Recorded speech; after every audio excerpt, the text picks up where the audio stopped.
Do you struggle with storylines at McKinsey, BCG, or Bain?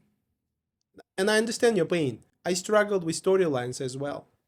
And I remember staring at a blank page, stressing out, and not knowing what to write. But my partners made it very clear to me. If I wanted to make an EM promotion, I had to learn it. But they didn't tell me how. So I had to figure it out on my own. In this video, I will share how to learn to write great storylines. I'll share common mistakes and misconceptions about storylines, two different use cases of how to use storylines, best practices and techniques, and finally, at the end of this video, I'll share one practical trick that improved my success rate with partners accepting my storylines. But before we start, let me introduce myself. I am Rustem Karimov, a former associate partner at McKinsey.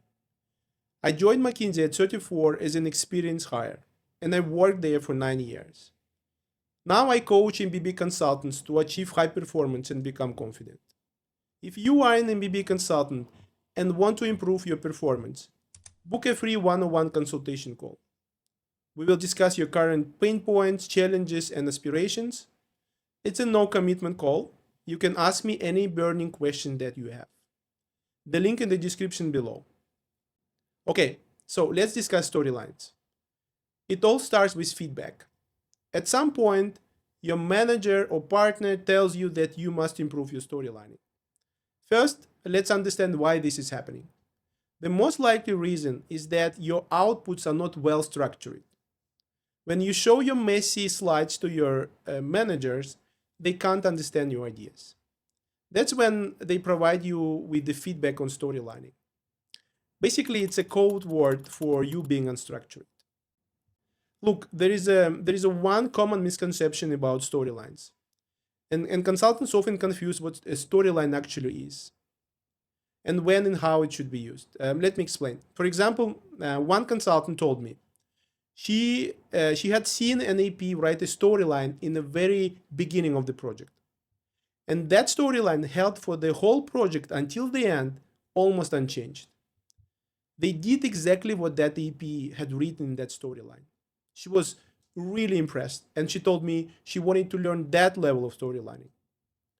That's hell of an expectation, and when you try to do that, you get stressed that you actually can't operate at that level. But to be honest, it's an unrealistic expectation. It takes years and years to achieve that level of proficiency, and often it's not even possible to do. What kind of strategy is that if you know everything in the beginning? Really, no groundbreaking insights? No unexpected angles of attack? So that looks to me more like a report. But these misconceptions are perpetuated again and again. They are taught in the firm trainings or spread by consultants and managers. That's why you struggle. You expect yourself to do the impossible. So let's define a more realistic and practical way to do it. But before we talk about solutions, let's discuss why we do storylines in the first place. Well, the main purpose is, of course, to communicate better. In MBB consulting, we need to communicate complex information to our clients in a way that the most effective for them to understand. Okay? That's what your partners need. That's what they worry about. But you as a consultant have a very tactical but important objective as well, right? To align on your structure with your partners before producing any slides. Because the worst thing that can happen to you is that when partners demand you produce new slides the day before the steer call.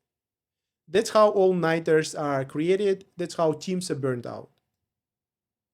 By aligning early, you can avoid unnecessary rework and save yourself a lot of time. So that's why improving your storylining is important, not only to react to partners' feedback, but also to improve your productivity and eventually protect your lifestyle. Okay, so let's discuss practical things. Actually, there are two use cases of storylines: structuring and storytelling.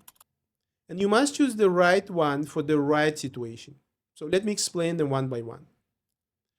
But before we do that, let me ask you a favor. If you are a consultant at McKinsey, BCG, or Bain and want practical, no BS advice to boost your performance, hit that subscribe button. Each week, I share strategies to help you survive and thrive in your consulting journey. And please share your own stories and ask questions in the comments below. I read and respond to every comment I receive. All of this really helps to share my videos with other MBB consultants. Okay, so let's start with the first use case, structuring. There will be situations when you need to create a new document on a topic you don't know. It can be a client proposal or it can be a workshop document, and your manager asks you to write a storyline for that. But you can't meaningfully write anything because you don't know the topic, you haven't done any deep analysis. And then a common mistake here is to make a dummy deck. Okay, I know. Often your managers ask you to do it for them, but it actually hurts you because you create a dummy deck with random pages. You might even have some storyline built in into that document, and you show this messy document to your manager. They go through each page, they get distracted by dummy slides. They start providing you with dozens of comments on the slides themselves, right? They get stuck, they get frustrated, it creates tension and negativity right away. As a result, they can't see your storyline, they can't see your ideas. Basically, they lose the forest behind the trees. And this is when you create this impression of being unstructured, unorganized. Okay? That's what actually triggers that negative feedback on your storylining in the first place. Instead, what you need in this situation is a simple structure that makes sense. And you make it on one page. Okay? And the important thing here is that your structure is simple and logical. You don't need some crazy unique insights and plot twists, etc., etc. So if you have a random sequence of pages, it won't work. For example, once I've seen a consultant who started with the document, let's say with the market context, okay? Then he jumped to the project scope, and then suddenly he returned back to the market context again. So these kind of random things will drive your managers crazy. So just be logical and just be sequential, okay? So what structure should you use? Let's take a typical proposal as an example, okay?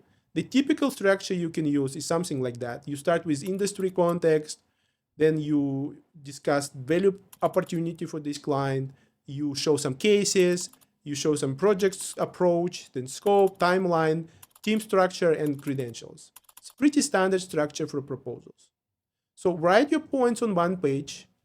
This way your managers can see the whole picture at once without being distracted by random things. The best example is, let's say, agenda page, for example, or an executive summary. Basically, this approach is applicable to any process document that doesn't have any tons of unique content or insights. The second use case is storytelling. This one is a bit closer to the traditional understanding of storylines you might have. Imagine you work on a strategy project. You are very deep into complex analysis. You have dozens of insights, and you need to communicate them in a simple way. You know that your clients will not be able to understand the full complexity of your work. Let's say you prepare for a critical steerco, and you have only 1 hour to cover a maximum of 15 pages. Okay? So, and you know that client executives have an attention span of a goldfish, so you must focus on important things. For these situations, you need to use the dot dash approach, okay? Where dots are titles of your slides, they are your key messages, and dashes are your supporting arguments. These are your analysis and insights. So the dot dash approach is classic instrument. It's ancient as consulting itself. But sometimes it doesn't work very well. It doesn't work as intended. There is one specific problem with dot dashes, okay? Consultants write them too carelessly. Too short, too simplistic, and too unclear.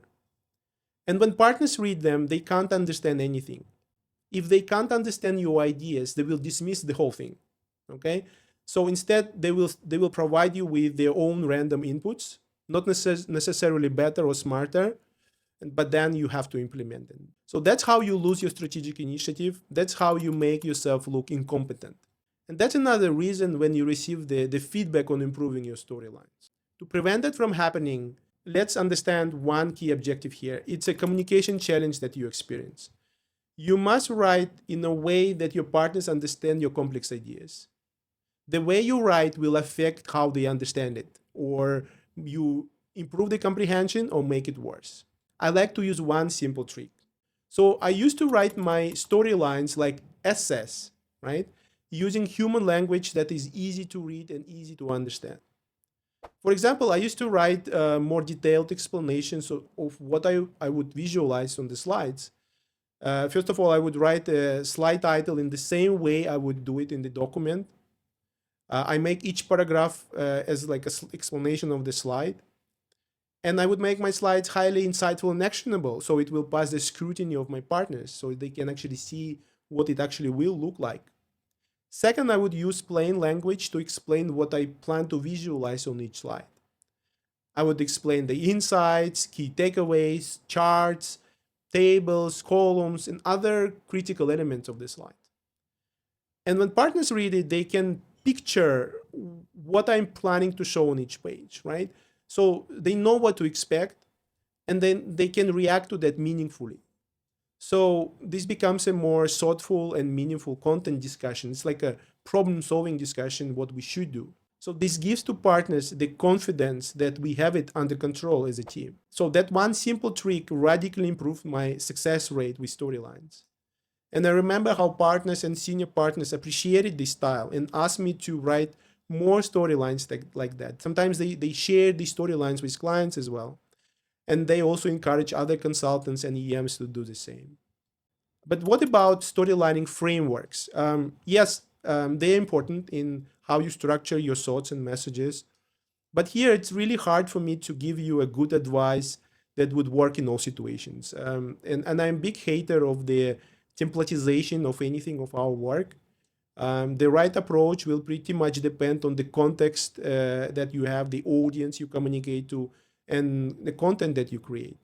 For me, my starting point is always a SCR framework: situation, complication, and resolution. And then you can tailor your messages to the unique situations that you have. For example, if it's the beginning of the project, you can expand more on situation and complication.